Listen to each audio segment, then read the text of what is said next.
Hi everyone, my name is Alexandria Allen. You guys can call me Alex. I first want to start off by congratulating you all for making it to week 7. We did it. I'm going to try to keep my excitement, even though I will be talking to you guys about the impact of homelessness on families, because I know it's been a long couple of years, a long semester, however long you've been in the program so far. So I'm going to try to keep this interesting. I have to warn you guys that unfortunately I had a lot of technical issues. I could not update.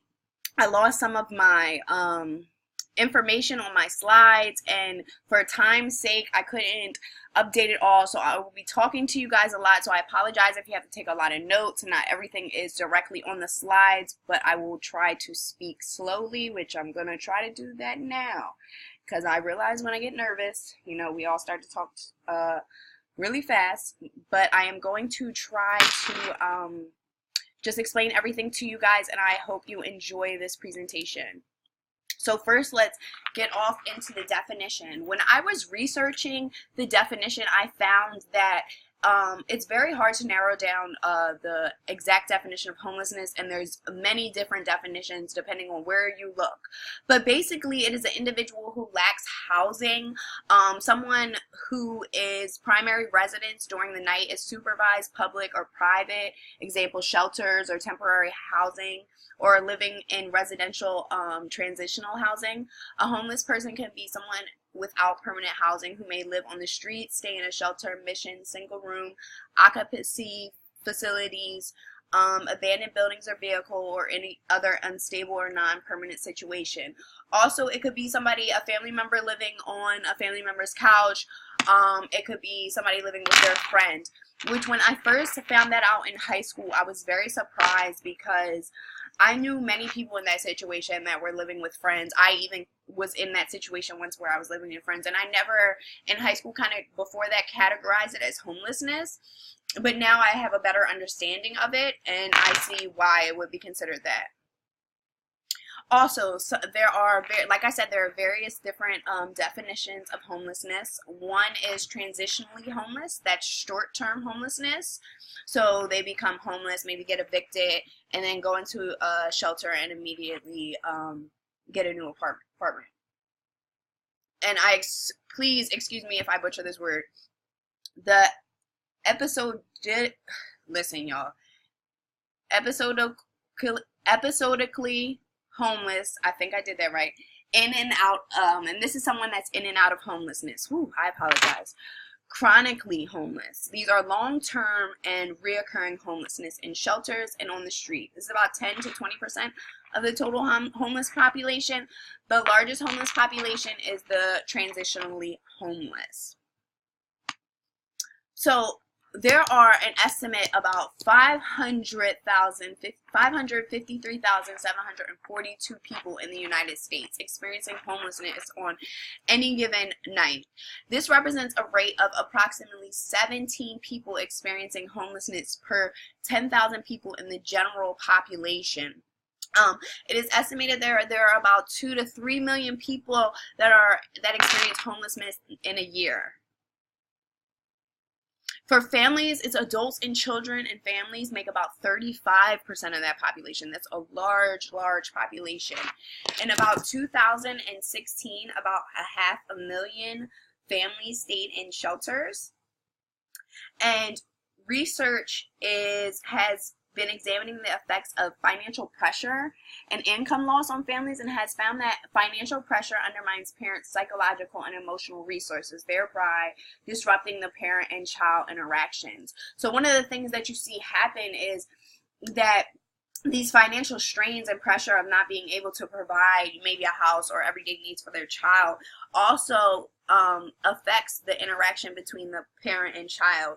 The parent may be very stressed out and maybe become neglectful or maybe easily agitated, and this begins to affect, like we said, the development of the child. They might begin to think that they're unwanted or are the cause of these stressors.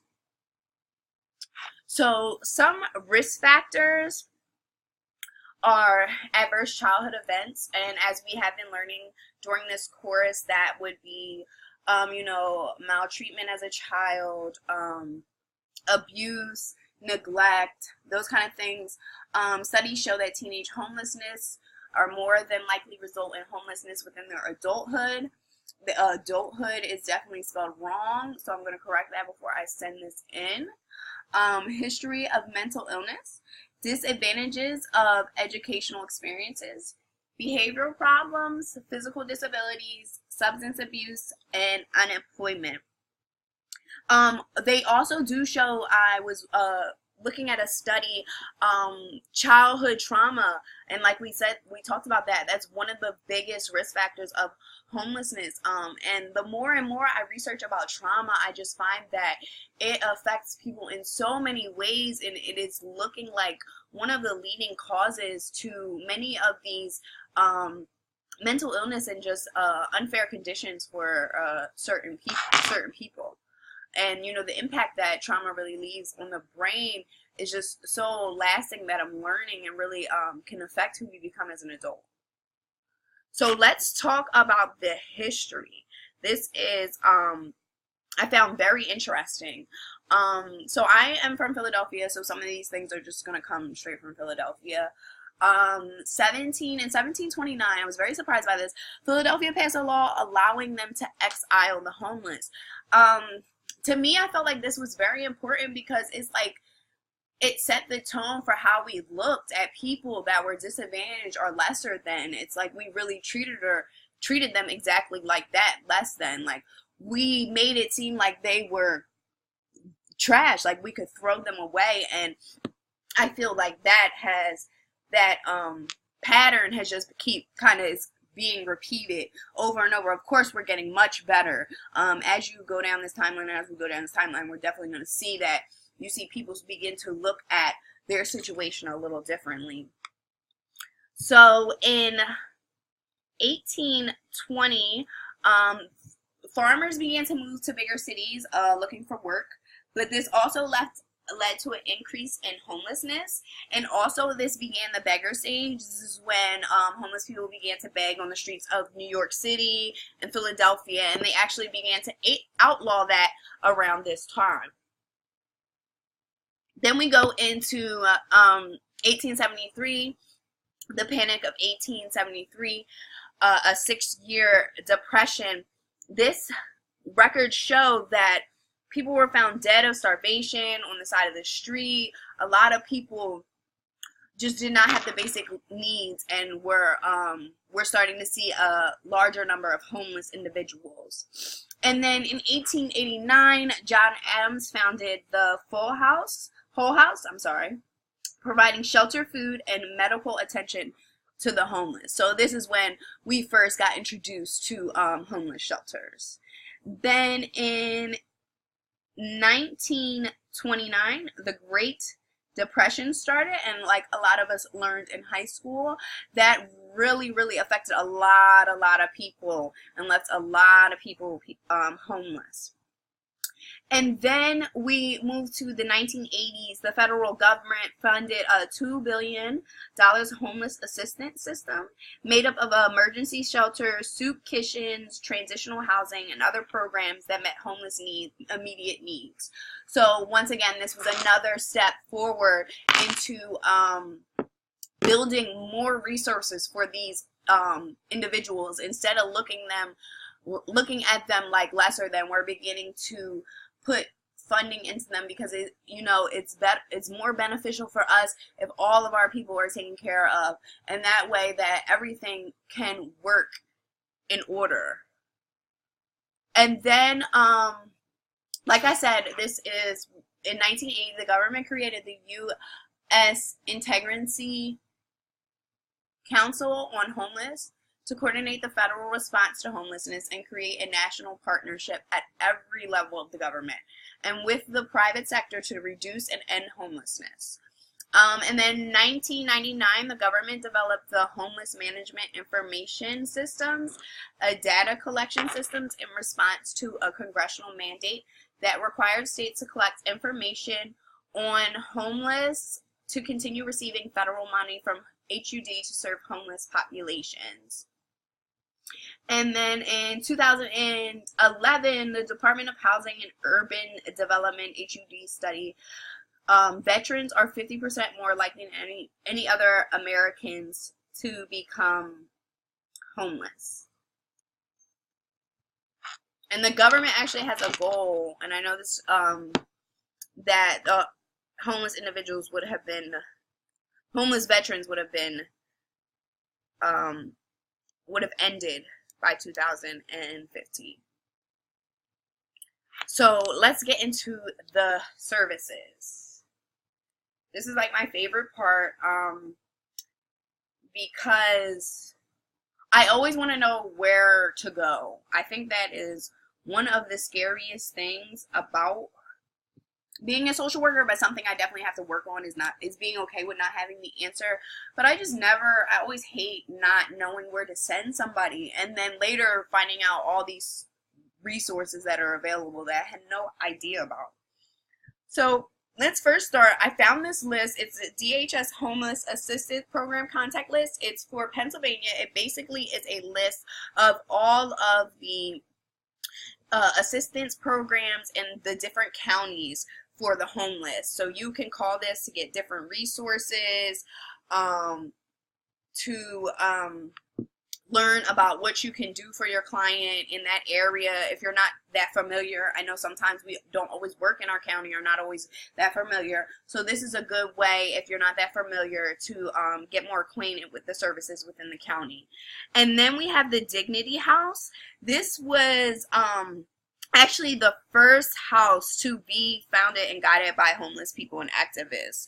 Its mission is to break the cycle of homelessness and poverty that confronts low-income families and individuals in the city of Philadelphia.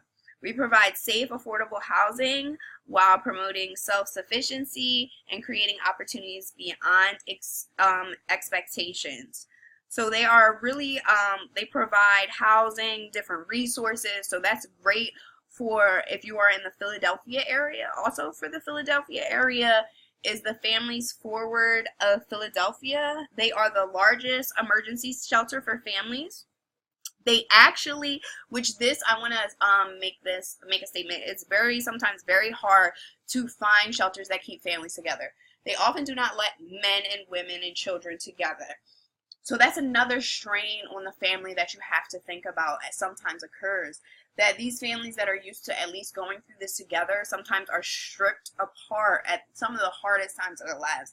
And we have to really have empathy for them when they're going through this and if they're stripped.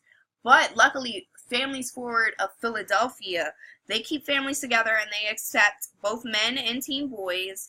They have over 300 children in their programs and offer 80 homes in West Philadelphia to help transition former homeless families. They are a great program. They have, like, once again, they have a lot of resources. They have the shelter, then they have the transitional housing, which is generally the next step after they go to the shelter, but we'll talk about that more when we talk about our intervention. So 211. This is also a resource. I actually got the chance to intern for the Crisis and Suicide Hotline, and part of that internship was to pick up the line for the 211 United Way calls. 211 is basically a phone number that you can call. Depending on what county you are in, they will give you the resources for that county. So wherever you call from, that'll be the resources that you'll get. And during my time, I got a lot of families that called looking for resources for housing, just we're about to get evicted and funding.